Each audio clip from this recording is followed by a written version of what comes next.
سفید فام امریکی آقاؤں کے بچوں کے ساتھ کھیلتے دیکھنے کا مارٹن لوتھر کنگ کا خواب بھی اسی چاہت کی ایک کڑی تھی۔ مساق مدینہ سے لے کر سان مریرو کے آئین تک اور فیلاڈیلفیا کے معاہدے سے لے کر تمام دساتیر ہائے عالم تک ہر انسان کی کوشش ان عناصر کی تلاش کی جو انفرادی و اجتماعی آزادی کی ضامن بن سکے۔ لاکھوں برسوں کے ارتقائی سفر کو طے کرنے کے بعد جب انسان نے ان حقوق کی یقین دہانی کے لیے کام کیا تو اس نے آئین سازی کا عمل دریافت کیا۔ کسی ملک کا آئین بادشاہ کی مرضی پر بنا تو کسی کا جمہور کی، لیکن مملکت خداداد پاکستان کا آئین اسلام کے سنہری اصولوں کی روشنی میں تشکیل پایا، اور یہی وجہ ہے صدر اعلی وقار کہ یہ آئین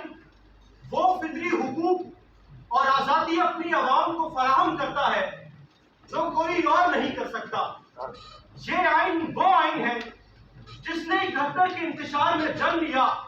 اور نفرتوں کی خلیجوں کو پر کر دیا۔ یہ آئین وہ آئین ہے جو آرٹیکل 16 کی روشنی میں سیاچن کی پہاڑیوں سے لے کر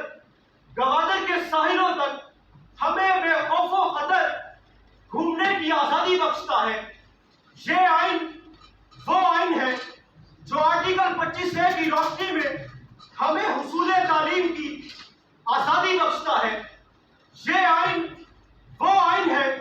جو آرٹیکل 15 کی روشنی میں ہمیں محفلوں اور بیٹھکوں کے انعقاد کی آزادی بخشتا ہے، اور یہ آئین وہ آئین ہے صدر اعلی وقار جو آرٹیکل 19 کی روشنی میں اس ایوان اور اس سے باہر موجود ہر شخص کو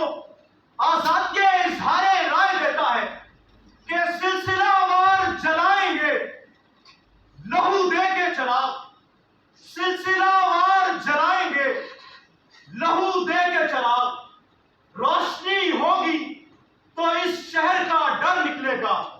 ایک بلبل کبھی زندان سے جو آزاد ہوئی، پھول کا شاہ کی دیوار سے سر نکلے گا، پھول کا شاہ کی دیوار سے۔ یہ آئین وہ آئین جس میں اگر کسی شخص کے حقوق نظر انداز بھی کیا تو اس کے لیے ایسے اصول موجود تھے کہ اس کے مطالبہ کرنے پر اسے بھرپور آزادی کا احساس ہے۔ 17 مئی کی جدوجہد سے لے کر عورت مارچ کے مطالبات کی تکمیل تک، زینب قتل کے بعد بچوں کے تحفظ و آزادی کے بل سے لے کر فاٹا مرجر بل تک، آئین پاکستان نے ہر پاکستانی کو یہ احساس دلایا کہ ان کے حقوق اس آئین کی امانت ہے اور ان کے مطالبہ کرنے پر انہیں فوراً فراہم کر دیے جائیں گے۔ لیکن آج اس آئین کی 50ویں سالگرہ کے موقع پر ضرورت اس امر کی ہے صدر اعلی وقار کہ ہم یہ عہد مصمم کریں کہ ہمارا عہدہ خواہ وہ سیاسی قائد کا ہو یا بیوروکریٹ کا، مقدس عدالتوں کے جج کا ہو یا ملکی سرحدوں کی حفاظت کرتے ہوئے جرنیل کا، ہم خود کو آئینی حدود و قیود کے اندر رہتے ہوئے اس ملک کے عوام کی خدمت کو ترجیح دیں گے اور آئینی روح سے خود کو زمین پر خدا کا نائب تصور کریں گے۔ خدا نہیں صدر اعلی وقار، خدا نہیں، کہ جب اپنا قافلہ عزم و یقین سے نکلے گا، جہاں سے چاہیں گے رستہ وہیں سے نکلے گا،